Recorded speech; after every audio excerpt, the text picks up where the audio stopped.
478 ہجری میں عباسی خلیفہ المقتدی بامراللہ کے دور میں عراق، شام اور حجاز مقدس میں طاعون آیا، اور اتنا سخت تھا کہ اس سے نہ صرف انسان مرے بلکہ جنگلی جانور اور پالتو جانور تک مر گئے، اور جانوروں کی قلت کی وجہ سے مارکیٹ سے گوشت اور دودھ ختم ہو گیا، اور اس کے ساتھ ہی اتنی سخت آندھی چلی، اتنی تیز گرم آندھی چلی کہ درخت جڑوں سے اکھڑ کر گر گئے، اور لوگوں کو یہ گمان ہونے لگا کہ کہیں قیامت تو نہیں آ گئی۔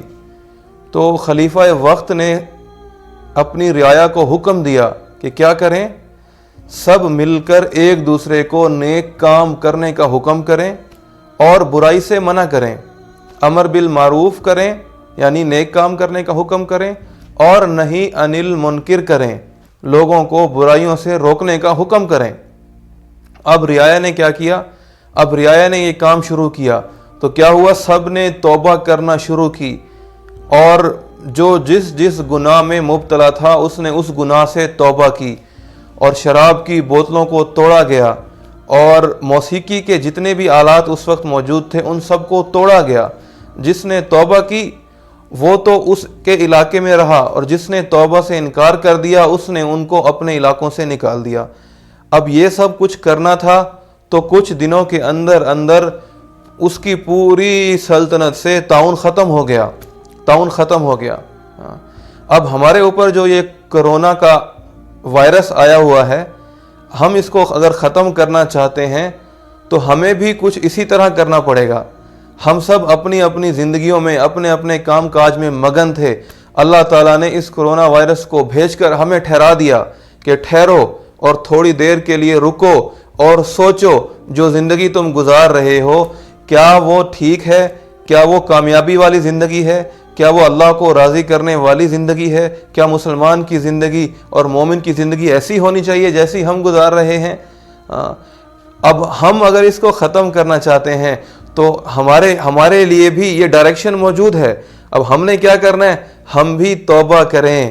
یہ وائرس ہم سے توبہ کروانے کے لیے آیا ہے، ہم سب مل کر توبہ کریں، ہم سب مل کر جس گناہ میں مبتلا ہیں اس سے توبہ کریں۔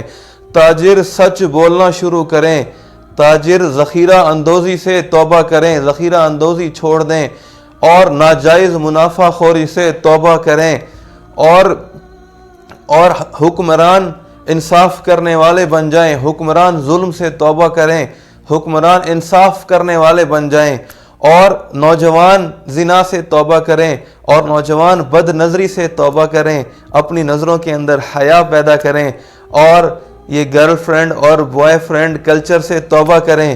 جو نوجوان بچے بچیاں ناجائز تعلقات میں پھنسے ہوئے ہیں وہ ان سے توبہ کریں، ماں باپ کی نافرمانی سے توبہ کریں، ماں باپ کو راضی کرنے والے بن جائیں۔ جو ہمارے بہن بھائی کسی بھی قسم کے نشوں میں مبتلا ہیں وہ ان سے توبہ کریں، جو شرک میں مبتلا ہیں، اللہ کا شریک ٹھہرانے میں مبتلا ہیں، وہ اس سے توبہ کریں، اور کیا کریں؟ اور سود سے توبہ کریں، سود کے لین دین سے توبہ کریں، سود لینے دینے سے اور اس کے لین دین سے ہم سب توبہ کریں، اور ہم اپنی نظروں میں حیا پیدا کریں، اس بے حیائی سے اور بے حیائی والے کلچر سے توبہ کریں۔ اپنے موبائلوں کے اندر ہم نے جو چیزیں اللہ کو ناراض کرنے والی ڈالی ہوئی ہیں ان سب کو ڈیلیٹ کر دیں، ان سب کو ڈیلیٹ کریں، ان سب کو ڈیلیٹ کریں، اللہ کو راضی کرنے والے بن جائیں۔ مسجدیں بند ہیں تو کیا ہوا؟ اپنے گھروں کو مسجد بنائیں، اپنے گھروں کو مسجد بنائیں، اور اپنی زبانوں کو اللہ کے ذکر سے سجائیں، اور آنکھوں کے اندر حیا کا سرما لگائیں، اپنی شرمگاہوں کی حفاظت کریں، اور اپنے ہمسایوں کے حقوق ادا کریں، ظلم سے توبہ کریں۔ میرا معاشرہ ظلم سے بھرا ہوا ہے، پولیس والے ظلم سے توبہ کریں، اور عوام بھی ظلم سے توبہ کریں، اور حکمران بھی ظلم سے توبہ کریں، اور عدالتیں اور وکیل اور جج انصاف کرنے والے بن جائیں، اور لوگ جھوٹی گواہیوں سے توبہ کریں، جھوٹی گواہیوں سے توبہ کریں۔ یہ چند ایک بڑے بڑے گناہ ہیں جو میں نے گنوائے ہیں۔ اگر ہم اس وقت میں سب مل کر ان بڑے گناہوں سے توبہ کر لیتے ہیں تو یقین کریں یہ کرونا ہمارے لیے بہت بڑی نعمت ہے، بہت بڑی نعمت ہے کہ اس نے ہمارا رخ دنیا سے موڑ کر اللہ کی طرف کر دیا۔